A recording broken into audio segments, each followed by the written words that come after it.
인사 나누시기 바랍니다. 주의 이름 환영하고 축복합니다. 은혜 받으시기 바랍니다. 네. 여자 집사님 한 분이 맹장 수술을 병원에 사게 됐는데 이제 수술을 마치고 목사님이 병원 신방을 갔습니다. 그 신도에 속한 분들하고 가까운 몇몇 분들이 함께 동참을 하게 됐는데 목사님이 이제 이런저런 대화를 나누면서 이런 질문을 하나 했어요. 집사님 이제 맹장 수술하셨는데 또 아이도 나오셨으니까 맹장 수술할 때가 더 고통스러웠나요? 아이 낳을 때가 더 힘들고 고통스러웠나? 이렇게 질문을 했어요. 신방에 같이 참여하신 분들이 어떤 분들은 맹장 수술이 더 고통스럽다.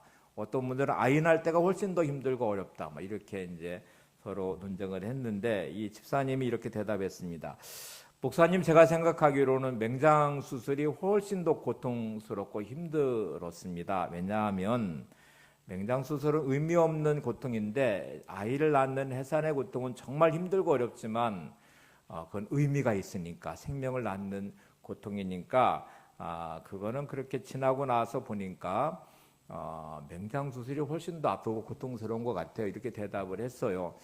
제가 생각하기에는 정답인 것 같아요. 제가 맹장 수술도 안 해봤고 아이도 안 낳아봤으니까 어떤 게 더 아픈지는 모르겠지만 의미라는 중요한 이제 그 의미를 부여해 보면 맹장 수술은 아파서 안 하신 분들도 많으니까 안 해도 될 건데 이제 아파서 수술해서 맹장을 떼낸 것이니까 그거는 그냥 물론 치료를 위한 수술이지만 고통스럽죠. 근데 아이를 임신하고 이 해산하는 고통은 진짜 고통스러운 것이겠지만 생명을 낳는 것이니까 그 고통은 의미가 있잖아요. 그래서 아이를 낳은 후에는 아이를 보는 기쁨이 그 고통을 다 사라지게 만들 것입니다. 대개 이제 아이를 출산하면서 많은 분들은 더 이상 아이 못 낳아 그러다가 아이 키우면서 그 고통은 다 잊어버리고 또 아이를 임신하고 낳는 분들도 많이 계시더라고요. 우리가 살아가면서 고통을 많이 당하고 고난의 시간도 많이 보내는데 의미 없는 고통, 답이 없는 고통, 때로는 진짜 어떻게 해야 될지 모르면서 길을 잃어버린 상황에 놓여진 고통은 견디기 어려워요. 근데 여러분이 만약에 이 고통이 의미가 있다, 마치 임신한 여인이 출산하는 그 고통과 같이 이 고통을 지나고 나면 어떤 결과가 맺어질 거야. 하나님 앞에서 이 고통에 어떤 의미를 찾아내시면 그거는 견딜만 하고요.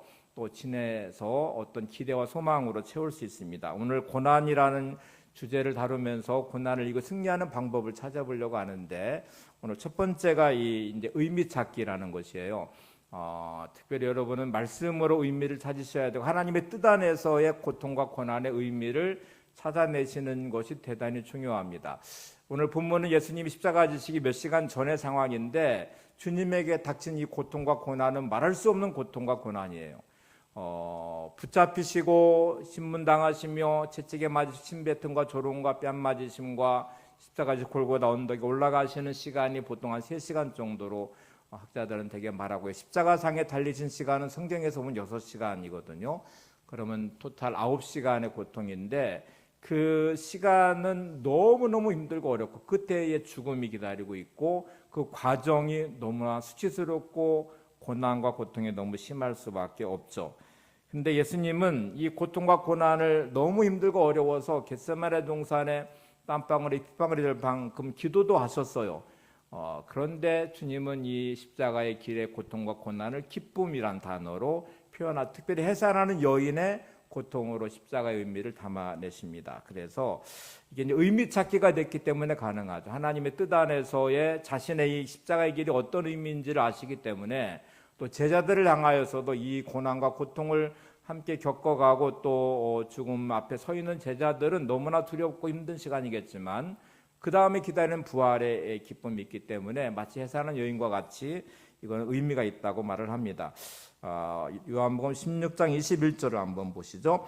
여자가 해산하게 되면 그때 이르렀으므로 근심하나 아기를 낳으면 세상에 난 사람 난 기쁨으로 말미암아 그 고통을 다시 기억하지 아니하느니라. 지금은 너희가 근심하나 때가 다시 너희를 보리니 너희 마음이 기쁠 것이요 너희 기쁨을 빼앗을 자가 없으리라. 예수님의 십자가의 죽으심의 고통과 고난의 그 가장 심각한 고통스러운 극치가 되겠지만 그 위에 있는 부활의 영광이 기다리고 있잖아요. 그래서 마치 해산하는 여인과 같은 고통으로 말씀하시면서 뒤다른 기쁨에 대한 말씀을 하세요. 의미 찾기가 됐기 때문에 가능한 것이죠. 혹시 여러분들이 내 삶의 고난의 긴 선을 지나고 고통의 시간을 보내고 계시다면 이걸 의미 찾기를 해내셔야 됩니다. 근데 만약에 내 기준으로, 내 생각으로, 내 경험으로 찾아가는 의미는 결국 바벨 탑을 쌓듯이 무너질 거예요. 근데 하나님의 말씀으로 찾아낸 의미, 또 하나님의 뜻 안에서 여러분이 고난과 고통의 의미를 찾아내신다면 그건 하나님 안에서 다루어짐이 되고 그 열매는 너무나 큰 기쁨의 열매를 거두게 될 것입니다. 예수님은 이제 의미 찾기를 통한 이 십자가 길을 말씀하시면서 시간의 개념을 조금 있으면이라는 단어를 반복하시면서 저희들에게 이 시간을 어떻게 보내야 되는지를 말씀하세요. 자, 이 구절도 한번 보시죠. 요한복음 16장 16절입니다. 조금 있으면 너희가 나를 보지 못하겠고 또 조금 있으면 나를 보리라 하시니, 여기 조금이란 단어는 잠깐이라는 시간의 개념을 담고 있죠. 그냥 잠깐 흘러가는 시간이야 라고 말하는데, 앞에 조금 있으면 나를 보지 못한다는 것은 십자가의 사건이고, 조금 있으면 나를 본다는 말씀은 부활을 염두에 둔 말씀이에요. 예수님에게 있는 이 시간, 조금 있으면 십자가를 지는 이 시간, 이제 신문 당하며 고난 당하는 3시간, 또 십자가 달리신 6시간의 9시간의 시간이 조금 있으면이라는 단어로 표현했어요. 그 다음에 3일의 죽음의 시간과 무덤에 있는 시간과 부활의 시간까지를 또 조금 있으면이라는 단어로 표현했어요. 이 시간에 조금 있으면 나는 길이의 문제가 아니라 그걸 받아들이는 나의 이 생각, 또 받아들이는 내 마음을 이제 담는 것인데, 이 땅의 삶 자체가 다 잠깐 있다가 가는 인생입니다.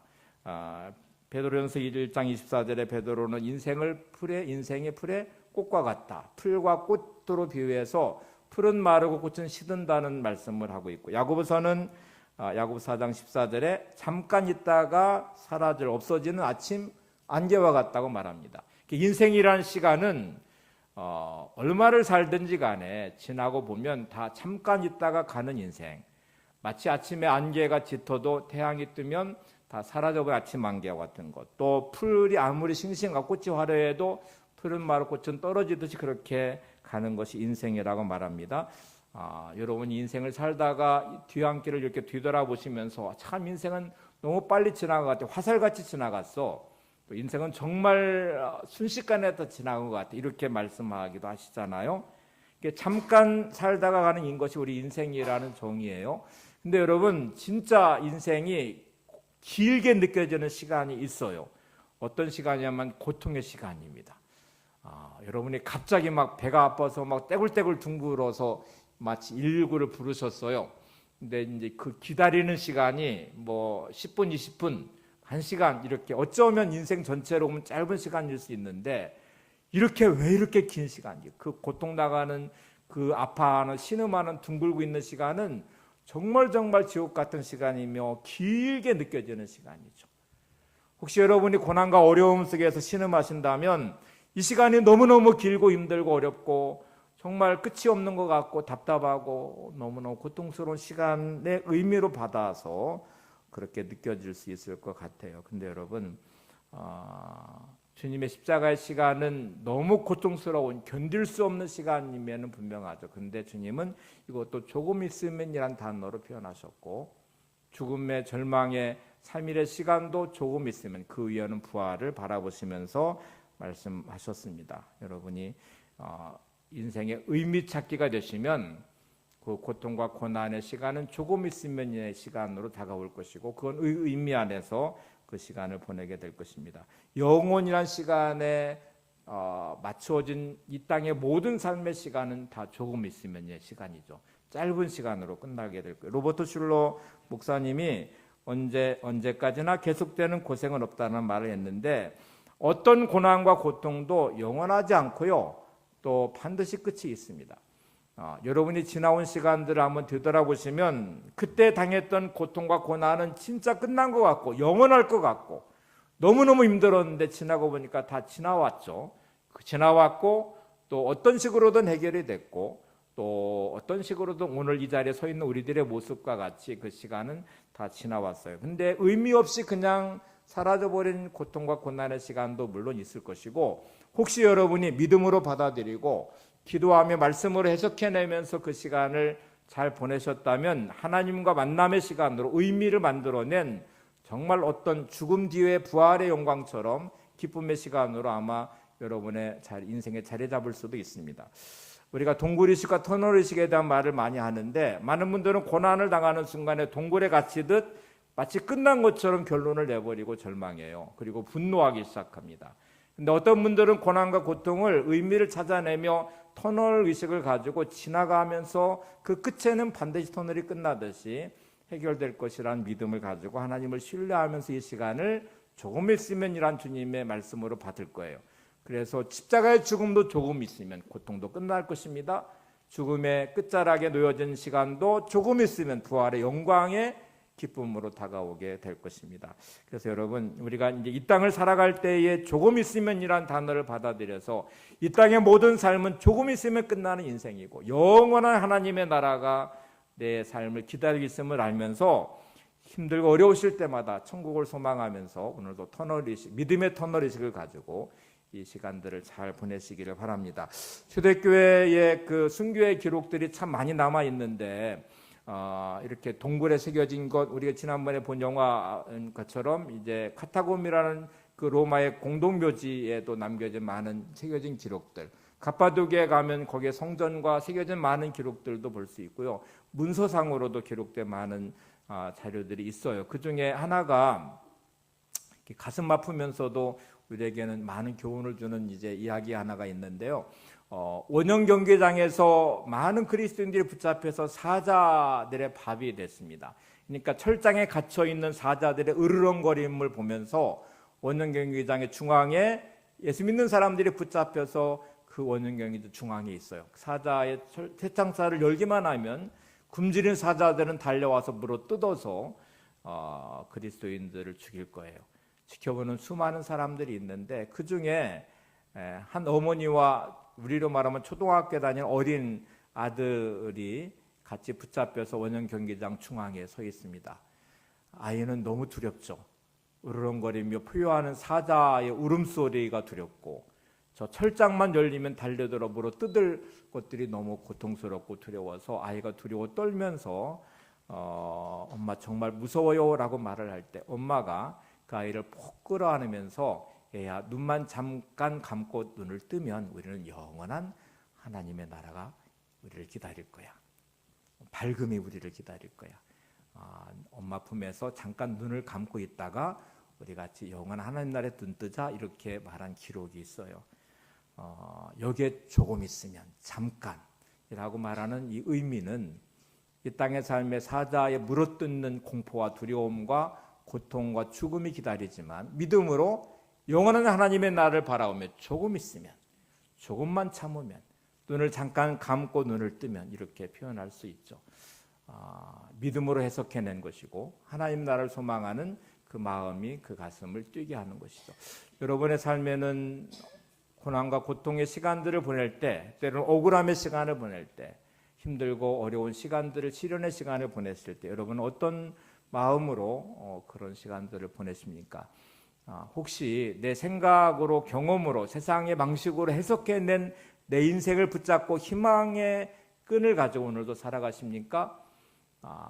아니면 믿음으로 해석해내고 말씀으로 의미를 찾아내고 하나님의 뜻 안에서 여러분의 고난의 고통의 의미를 찾으시면서 오늘도 믿음 안에서 우리 자신을 세워가는 시간을 보내십니까?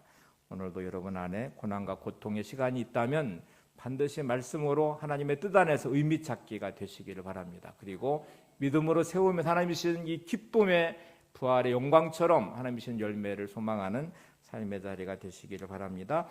예수님은 십자가의 고통과 고난을 지난 부활의 영광을 해산하는 여인의 고통으로 말하면서 기쁨이라는 단어를 썼어요. 그리고 이렇게도 말씀하십니다. 요한복음 16장 20절을 보세요. 내가 진실로 너희에게 이르노니 너희는 곡하고 애통하겠으나 세상은 기뻐하리라. 너희는 근심하겠으나 너희 근심이 도리어 기쁨이 되리라. 여러분, 주님의 십자가에 달리신 그 고난과 고통의 죽음의 자리는 제자들에게는 곡하고 슬픔의 자리가 되지만 사람들은 기뻐하는 자리가 될 거예요. 십자가에 못 박는 무리들은 끝났다고 말하고 기뻐하는 것이 될 것입니다. 그러나 이 근심은 주님의 부활과 함께 다시 기쁨이 될 것입니다. 그래서 하나님의 승리를 가져오는 자리, 이게 아주 역설적인데 내 자신의 뜻이 꺾이는 자리가 하나님의 뜻이 세워지는 자리예요. 여러분이 고통과 고난을 겪으신다면 내 뜻이 거기서 꺾여야 돼요. 마치 헌집이 무너져야 새 집을 지을 수 있는 것처럼, 그래 하나님의 뜻이 그곳에 세워질 수 있습니다. 여러분은 여러분의 고난과 고통 가운데 좌절과 절망을 깊은 것을 경험하며 내 자신으로 세워왔던 인생이 얼마나 헛된 것인지를 처절하게 느끼셔야 돼요. 그리고 하나님의 뜻으로 세우시는 자리가 되셔야 돼요. 그래야 해산하는 여인의 기쁨과 같이 생명으로 나아진 부활의 영광의 기쁨을 우리가 만나게 될 것입니다. 내 뜻은 좌절되지만 하나님의 뜻이 세워지는 자리, 고난과 고통을 지나면서 내가 얼마나 오만한 사람이었는지, 얼마나 이기적인 사람이었는지, 얼마나 욕망과 탐욕에 묶여서 죄 가운데 머물러 만들어 내 인생이었는지를 초절하게 보시고 경험하고, 그리고 그 자리, 하나님의 뜻이 세워지는 자리가 되는 게 중요해요. 요셉의 인생을 한번 들여다볼까요? 순종하면 순종할수록, 꿈꾸면 꿈꿀수록 인생은 시궁창처럼 처박히기 시작합니다. 노예로 팔려가고 감옥에 갇히고, 이렇게 내 뜻은 계속 꺾여지는 듯 보이지만 성경은 하나님의 뜻은 계속 세워지고 있어요. 그리고 마침내 애굽의 총리가 된 이후에 자기를 판 형제들을 만난 요셉은 비로소 이 고난과 고통의 긴 시간들이 어떤 의미인지를 알았어요. 요셉의 고백을 한번 보시죠. 창세기 50장 19절 20절입니다. 요셉이 그들에게 이르되 두려워하지 마소서, 내가 하나님을 대신하리이까. 당신들은 나를 해하려 하였으나 하나님은 그것을 손으로 바꾸사 오늘과 같이 많은 백성의 생명을 구원하게 하시려 하셨나이다. 요셉은 계속 노예로 감옥에 갇힌 인생으로 13년의 시간들이 억울함과 고통과 고난에 내 뜻대로 전혀 되지 않는 현실 앞에 묶여 있지만 계속 믿음으로 자신의 삶을 지켜내며 의미를 찾으려고 노력했겠죠.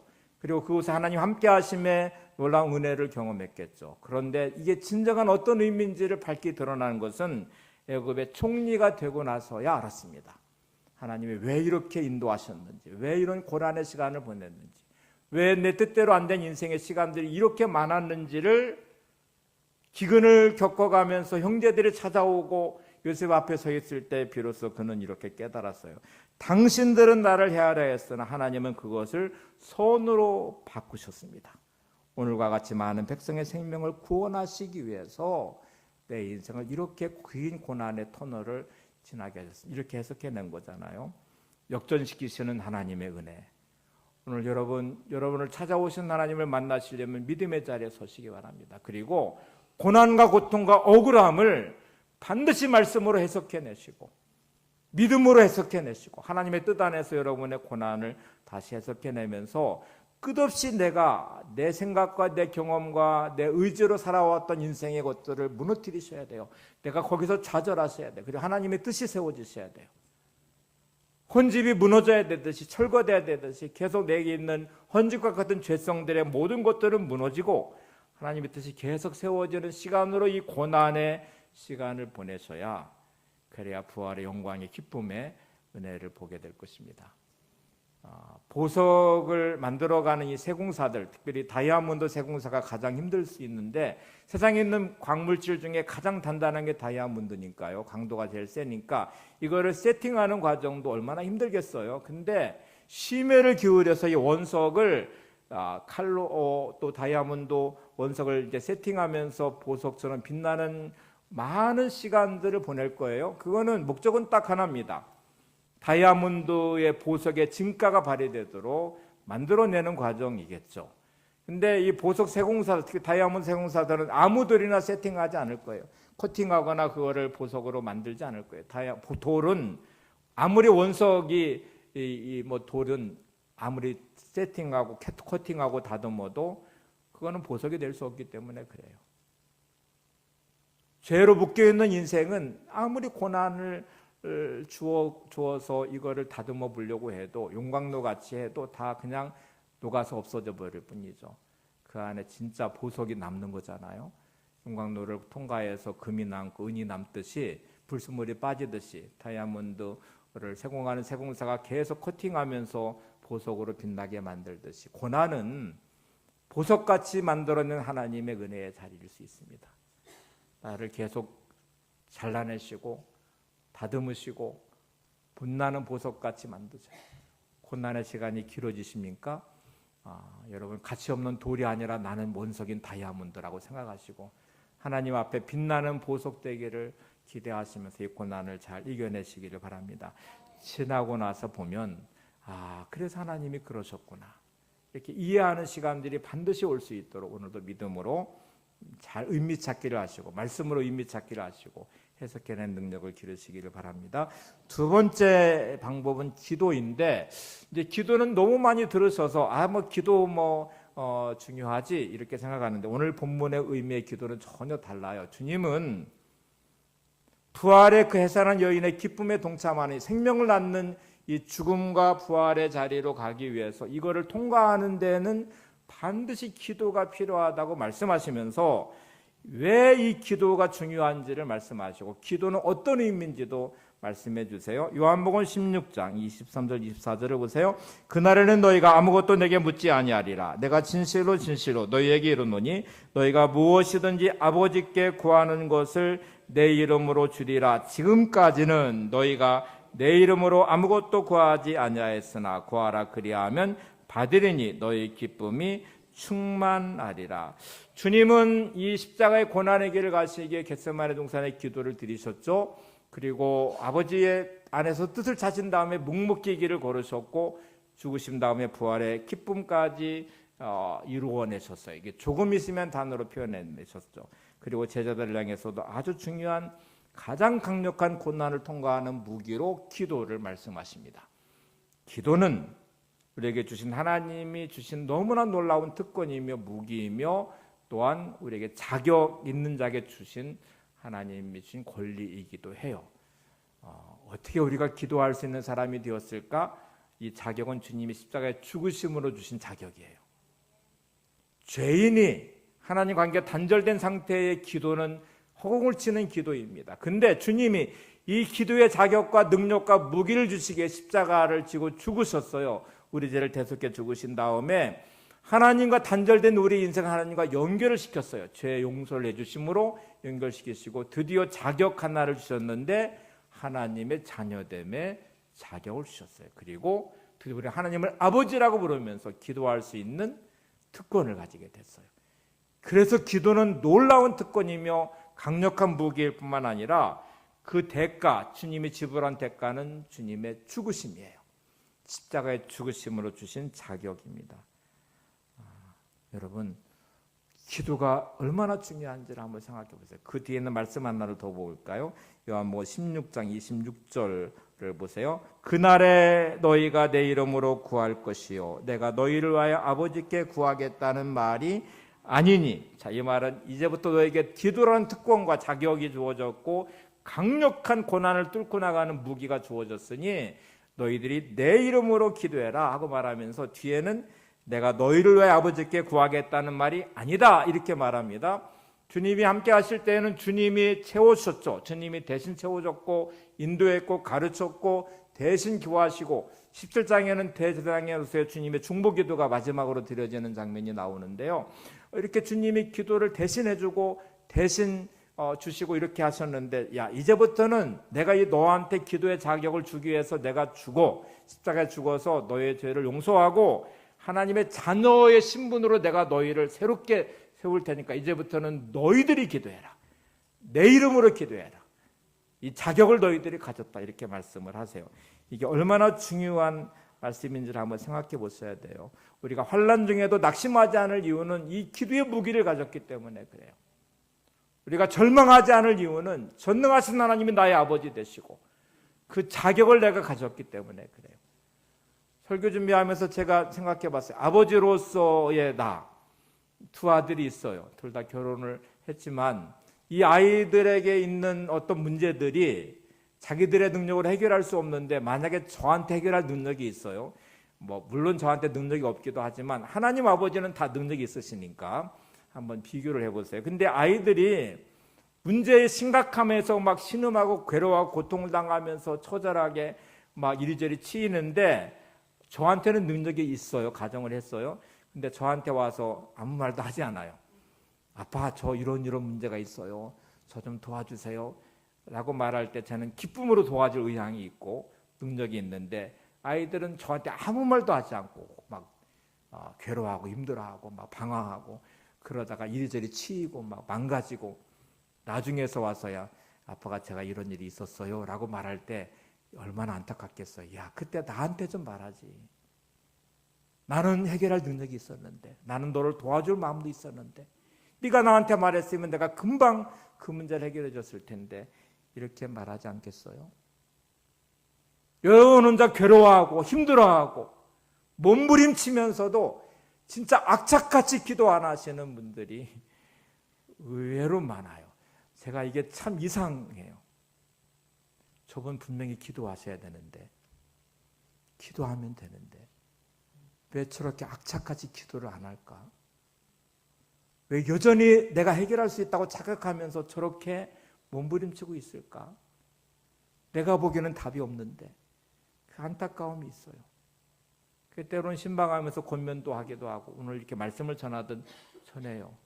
근데 여전히 하나님 아버지를 신뢰하지 않으니, 주신 기도의 특권을 사용하지 않고 기도의 권리를 사용하지 않고 기도의 무기와 능력도 사용하지 않고 혼자 고아처럼 신음하며 괴로워하며 힘들어하며 여전히 내가 해결할 수 있다고 착각하면서 살아가는 분들이 얼마나 많이 있는지 좀 안타까움으로 다시 한번 권면합니다. 여러분에게는 기도의 권리와 특권과 무기가 있습니다. 이것 때문에 주님이 죽으셨어요. 십자가에 자신의 목숨을 내주시고 기도할 자격을 주시기 위해서, 죄 용서를 하고 자녀됨의 특권과 자격을 가지고 이제부터는 내 이름으로 기도하라. 그러면 내 아버지께서 너희에게 응답하시리라 말씀하시면서 주신 이 기도의 특권이 여전히 오늘도 우리에는 무용지물처럼 사용하지 않는 현실에 여러분이 계시다면 여러분 기억하시기 바랍니다. 기도는 여러분 주어진 특권입니다. 권리이며 강력한 무기입니다. 하나님 오늘도 여러분을 기다리십니다. 답을 가지고 기다리신 하나님 앞에 답 없는 인생으로 살지 마시고 답 있는 인생이 되시기를 바랍니다. 미국 펜실베니아 주에 가면 이 조지 계곡이라는 계곡이 있대요. 거기에는 동상 하나가 세워져 있는데 무릎 꿇어 기도했던 한 사람의 기도를 기념하기 위한 동상입니다. 미국이 영국의 식민지가 되어 있는 상태에서 영국의 지배를 받았는데 어느 날 어느 순간에 우리는 독립을 해야 되겠다고 결정을 하고 사람들이 모여서 독립을 선언하고 나서 영국과 전쟁을 시작했어요. 정말 많은 전투와 전쟁이 있었는데 이 계곡의 마지막 전투가 벌어졌어요. 그리고 미국의 연합군은 영국의 군인에 대항하기 너무 벅차고 힘들고 패배의 색이 짙어질 만큼 희망이 없어 보였어요. 그때 한 사람이 무릎 꿇고 처절한 기도를 시작합니다. 미국 연합군의 사령관이었던 조지 워싱턴이었어요. 그리고 처절한 이 기도가 이 전쟁의 승리를 이끌어냈고, 그리고 그를 기념하는 동상이 그곳에 세워졌고요. 조지 워싱턴은 미국의 초대 대통령이 됩니다. 그가 회고하면서 이 전투를 회고하면서 이렇게 글로 남겨놨어요. 한번 같이 보시죠. 내 평생의 가장 절박한 위기가 그 전쟁 때였다. 내가 생명을 걸고 싸웠던 것이 바로 그때였다. 총을 들고서 생명 걸고 싸운 것이 아니라 기도로 전투를 했다. 하나님 우리를 살려주시옵소서라고 기도했을 때 하나님께서 은혜를 주셔서 승리할 수 있었다. 그 전쟁에 승리한 조지 워싱턴은 미국의 독립과 이 마지막 전투의 전쟁을 미국의 연합군의 힘이라고 말하지 않았습니다. 자신의 지도력이라고도 말하지 않았습니다. 자신의 능력이라고 말하지 않았습니다. 그의 마지막 가장 강렬한 전투는 무릎 꿇어 기도하는 영적 전쟁이었다고 말하고, 이 승리를 주시는 분은 하나님이셨다고 말합니다. 여러분의 삶에 이루어진 어떤 결과들, 기도 없이 내 능력으로 내 힘으로 어떤 것들이 이루어졌어요. 그걸 하나님의 은혜라고 고백하시나요? 나는 정말 운이 좋아. 누가 나를 도와줘서 그랬어. 봐, 나는 내 경험도 있고 능력도 있고 나한테는 이렇게 할 수 있는 힘이 있잖아. 다 자기의 교만함으로 갈 확률이 많죠. 여러분, 우리는 은혜 없이 한순간도 살 수 없어요. 오늘 하루에 살아간 인생의 생명도 하나님이 주신 것이고요. 부르시면 언제든지 가야 돼요. 여러분 건강하다고 자신하십니까? 하나님이 건들기만 하시면 하루아침에 쓰러져요.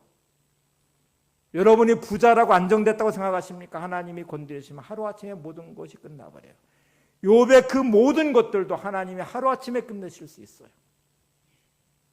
코로나가 닥친 우리 현실의 시간들을 몇 년 보냈잖아요.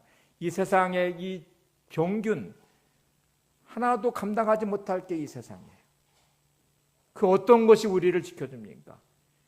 여러분 절대로 교만하지 마시고 은혜로 사시기 바랍니다. 하나님의 은혜 없이는 살 수 없습니다. 아무리 힘들고 어려워도 절망하지 마시기 바랍니다. 우리에게는 기도라는 강력한 무기가 있습니다. 하나님 함께 하시면 그 어떤 것도 우리는 문제되지 않을 것입니다. 주님을 죽이는 수많은 무리들의 십자가의 처형은 모든 게 끝났다고 말하지만 그 슬픔이 저희들에게도 있고 슬픔 가운데 있는 것처럼 보이지만 사망 가운데 이기시고 부활하신 주님의 부활은 영원한 기쁨이고 열매이고 저희들에게 주신 기쁨이잖아요. 그래서 여러분 기도하시면 승리할 것입니다. 몇 분에게 기도하시면 승리합니다. 기도가 답입니다. 네. 하나님의 약속이고 주님의 약속이잖아요. 자신의 목숨을 내주시면서 주신 너무나 놀라운 특권이고 권리이고 무기이잖아요. 오늘 제가 이렇게 말씀드리는데 그래도 기도 안 하신 분들이 제발 좀 없기를. 여러분 문제 생길 때마다 무릎 꿇으셔야 돼요. 그냥 평상시에 하나님의 은혜를 구하면서 무릎 꿇으셔야 돼요. 세 번째 아주 중요한 말씀인데 이제 좀 생소할 수 있으세요. 용서와 믿음 두 단어를 제가 연결했어요. 용서와 믿음. 혹시 여러분의 이 고난과 어려움들을 묻고 있는 결박이 용서하지 못하는 분노심과 원망일 확률이 대단히 높습니다. 그래서 반드시 풀어내셔야 될 용서의 자리에 서셔야 돼요. 이때는 믿음이 필요해요. 여러분의 의지로 절대로 할 수 없어요. 감정으로도 불가능합니다. 오늘 주님의 모습을 한번 보세요. 십자가 달리시기에 바로 전 상황이라고 염두에 두시고 요한복음 16장 27절 이는 너희가 나를 사랑하고 또 내가 하나님께로부터 온 줄 믿었으므로 아버지께서 친히 너희를 사랑하심이라. 이게 제자들을 향해 하는 말씀입니다. 너희가 나를 사랑하는 줄 내가 안다. 하나님께로 온 줄로 내가 믿고 있다. 그리고 아버지께서 친히 너희를 사랑하신다. 이렇게 지금 말씀하세요. 주님이 보시는 제자들의 모습이에요. 이게 어떻게 가능할까? 현실, 실상을 한번 들여다볼까요? 제자들이 그럴 사람일까요? 예수님을 팔은 가룟 유다가 있어요. 이제 앞으로 3번 부인하고 저주할 베드로도 그 안에 있어요. 주님 붙잡히실 때 뿔뿔이 다 흩어지는 제자들. 근데 주님은 여전히 그들을 사랑하고 계셔요. 주님은 여전히 그들을 믿고 계세요. 그리고 주님은 여전히 그들을 용서하신대요. 이게 아주 중요한 부분입니다. 그들의 실상을 한번 보시죠. 주님이 곧바로 이렇게 말씀하세요. 요한복음 16장 32절 상반절 보라 너희가 다 각각 제 곳으로 흩어지고 나를 혼자 둘 때가 오나니 벌써 왔도다. 이게 그들의 실상이에요. 다 각계 제 길로 흩어질 것이다. 나를 혼자 둘 때가 왔는데 바로 지금이다. 이게 그들의 모습인데 주님은 그런 제자들을 용서하셔요. 주님은 그런 제자들을 여전히 믿고 신뢰하고 계세요. 부활하신 주님은 3번 부인하고 저주한 베드로를 또 찾아가셔서 네가 나를 사랑하느냐 물으시면서 그를 세워놓으셔요. 죄를 회복시키시는 주님이 계시죠. 이게 하나님의 용서는 하나님의 성품이며 예수님의 성품입니다. 자, 여기에 가는 단계를 한번 생각해 보죠. 우리의 본성은 이기심입니다. 말할 것도 없이 다 저나 여러분이나 이기심의 본성이란 걸 가지고 있어요. 이게 죄의 본성이에요. 죄성이 만들어낸 본성이 이기심이고 자기중심성을 가지고 있어요. 이기심과 자기중심성 가진 우리는 절대로 용서할 수 없습니다. 이건 우리의 성품이 아니에요. 나에게 상처를 준 사람, 나를 힘들게 하는 사람, 나를 망하게 하는 사람, 나를 고통 주는 사람을 향하여 일어나는 이기심과 자기중심성은 분노심이고 원망이고 불평이고 분노고 그래요. 우리가 얼마나 자기중심적인 이기심의 사람인지를 제가 한번 설명을 해볼게요. 새가 이렇게 울어요. 이제 새가 막 이렇게 이제 지저귀고 있어요. 근데 이제 어떤 사람은 새가 운다고 말합니다. 시끄럽다고 말하고 그래요. 어떤 사람은 새가 노래한다고 말을 해요. 그리고 행복하다고 말을 해요. 새한테 물어보셨어요? 너 우냐 노래하냐? 안 물어봤죠. 누구 때문에? 누구 기준이에요? 내 기준이에요. 내가 기분 나빠요. 화가 나 있어요. 짜증이 나요. 그러니까 새가 지저귀는 소리도 막 왜 이렇게 시끄럽게 울고 있어? 이래요. 내가 막 진짜 기분이 좋아요. 그러면 새가 지저귀는 소리를 노랫소리를 들어서 막 하나님을 찬양한다고 막 은혜의 마음이 담아낸 표현이에요. 여러분 주변에 있는 사람들이 막 어느 순간에 미워지기 시작하고 분노가 일어나기 시작하고 막 그래서 왜 저런지 모르겠어 막 짜증을 내요. 근데 어떤 때는 똑같은 사람인데 그 사람이 한없이 귀엽고 사랑스럽게 보이기도 해요. 그거 그 사람한테 물어보셨어요? 내 기분이에요. 내 생각이 그래요. 근데 여러분 이게 얼마나 이기적인지를 보세요. 예수님이 십자가에 달리시기 몇 시간 전의 상황은 너무 힘들고 어려운 상황이에요. 제자들은 팔아버렸고 부인하고 저주하고 뿔뿔이 다 흩어질 제자들이 눈앞에 있어요. 그걸 알고 있는 주님의 마음이 얼마나 힘들고 어려우실까. 내가 진짜 힘들고 어려울 때 내 마음에 여유가 없으면 다 주변이 짜증스럽고 화가 나요. 여러분 왜 이렇게 막 주변을 힘들게 하고 짜증내고 분노하는지를 보시면 그 사람의 문제이기보다는 내 문제이죠. 내가 힘드니까, 내가 짜증스러우니까, 건들기만 하면 폭발할 것 같으니까. 이런 마음이 만들어낸 것인데 주님의 성품을 보세요. 자신이 가야 될 십자가의 길을 혼자 남겨두고 다 떠나버린 제자들, 그리고 모든 사람들이 달려들어서 야유하고 욕하고 침을 뱉고 뺨을 때리고 채찍을 때리고 골고다 언덕에 올라가는 십자가의 길을 조롱하며 따라오고 심지어 십자가에 달린 주님을 두고 비아냥거리고 조롱하는 사람들을 눈앞에 두면서 주님의 마지막까지의 고백은 저들을 용서해 주옵소서 하는 기도예요. 용서하는 마음, 그건 믿음으로서만 가능한 거죠. 여러분, 내가 정말 믿음으로 용서의 자리에 서시면 여러분의 인생은 회복될 것입니다. 여러분이 만약 용서의 마음으로 서시면 여러분의 가정은 천국을 만들어낼 것입니다. 여러분 용서의 마음으로 서시면 우리 나눔의 교회는 천국을 경험할 것입니다. 왜 지옥을 만들어? 내 인생의 지옥을 만들어요. 용서하지 못하는 분노심이 스스로 내 마음을 지옥으로 만들어요. 용서하지 못하고 정죄하고 판단하고 분노하는 여러분의 모습이 가정을 상처로 얼룩지게 만들고 가정을 지옥으로 만들고 있어요. 용서하지 못하고 판단하고 정죄하는 여러분의 모습이 교회를 분열시키며 교회를 힘들게 만들 거예요. 여러분의 일터의 고통스러움도 용서하지 못하는 내 마음이 갖는 지옥일 거예요. 용서는 주어진 관계를 믿고 사랑하고 주님을 신뢰하는 마음으로 주님의 성품을 품어내는 것입니다. 마귀가 주는 가장 큰 유혹이 뭔지 아세요? 서로 믿지 못하게 만들고 끝없는 불평을 만들어내는 거예요. 여러분 이 시험에 빠지지 마셔야 돼요. 우리는 믿는 도끼에 발등 찍힙니다. 그래서 분노합니다. 믿을 사람 하나도 없다고 말합니다. 믿었다가 발등 찍히는데 현실이 있기 때문에, 잘해줬는데 배신하는 그 사람 때문에, 나는 최선을 다했는데 다가오는 그 사람의 반응 때문에 우리는 용서할 수 없고 사랑할 수 없고 분노하며 믿을 사람 하나도 없다고 말을 해요.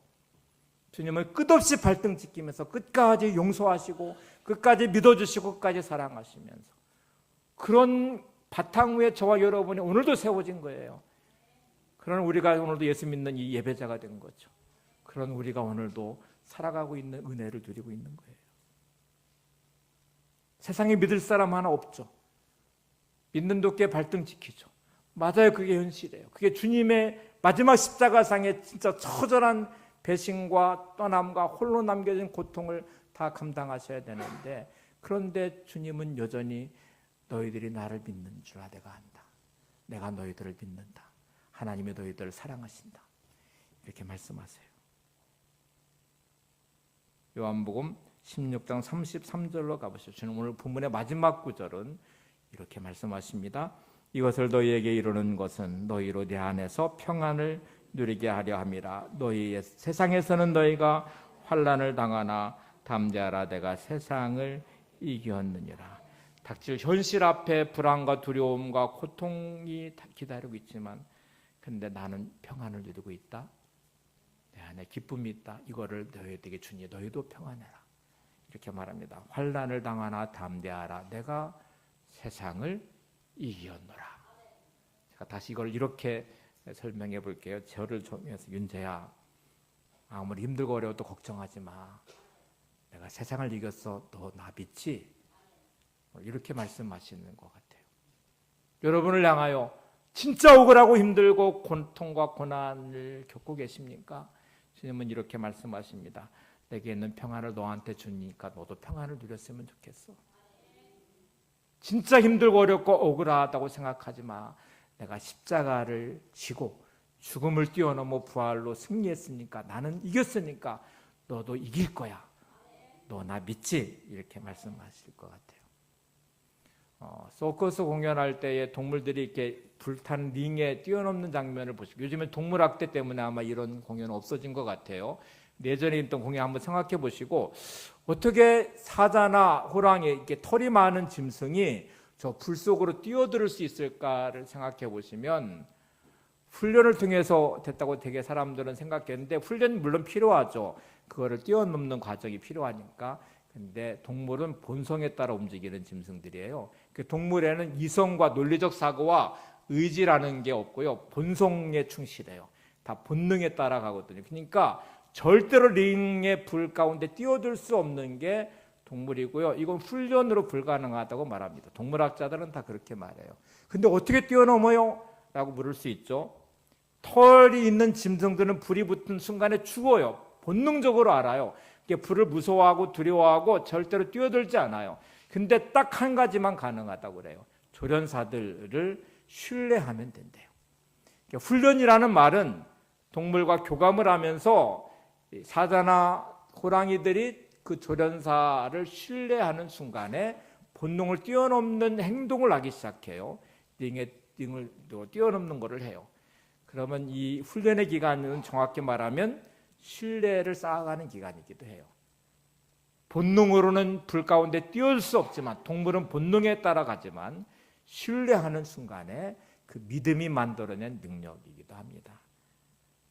여러분, 우리의 본능은 이기심이고 절대로 용서할 수 없습니다. 나에게 상처를 준 사람 용서할 수 없습니다. 원수를 사랑할 수 없습니다. 그런데 우리가 주님을 믿는 믿음이 생기면, 믿음은 용서를 만들어냅니다.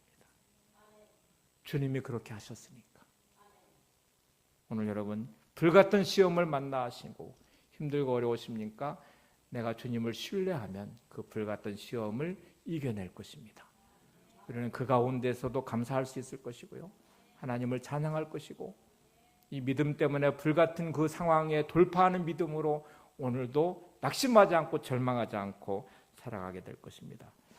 말씀 준비하면서 제가 마지막으로 제 자신을 살펴봤어요. 제 안에 너무나 많은 허물과 약점이 있어요. 자격 없는 나예요. 근데 하나님은 오늘도 여전히 저에게 자격을 주시고, 오늘 이렇게 설교할 수 있는 단에 세워주셨고, 그리고 오늘도 이렇게 말씀을 전하게 하셨어요. 제 마음속의 고백을 담아서 제가 문장 하나를 만들었어. 주부에도 실어놨는데 한번 같이 고백해 보실까요? 주님, 저를 믿어주시고 끝없이 용서해 주심으로 여기까지 인도하셨는데, 주님, 이제 저도 주님을 향한 믿음으로 살기 원합니다. 이제 주님의 은혜로 날 채워서 살아가는 동안 주님의 은혜로만 살기 원합니다. 자격 없는 우리를 사랑하신 주님, 오늘도 예배자 되게 하신 주님, 오늘도 내 힘과 내 능력으로 살 수 없음을 알기에 주님의 은혜를 구하고 은혜로만 살기 원합니다. 이게 우리의 정답이 되시면 좋겠어요. 선택한 찬양이 그래서 오직 주의 은혜로란 찬양인데, 가사 한번 보고 찬양하겠습니다. 오직 주의 은혜로 지금 여기 서 있네. 한없는 경배 한없는 찬양, 내 영혼 예배드리네. 나를 위해 이 땅에 오신 주의 그 은혜, 십자가 고통 이기신 주님, 그 은혜 어찌 잊으리. 주 은혜 날 채우시네. 주 은혜 보게 하시네. 살아가는 동안 은혜로만 살리. 무슨 은혜로요? 십자가 은혜로. 이렇게 찬양하고 기도하겠습니다.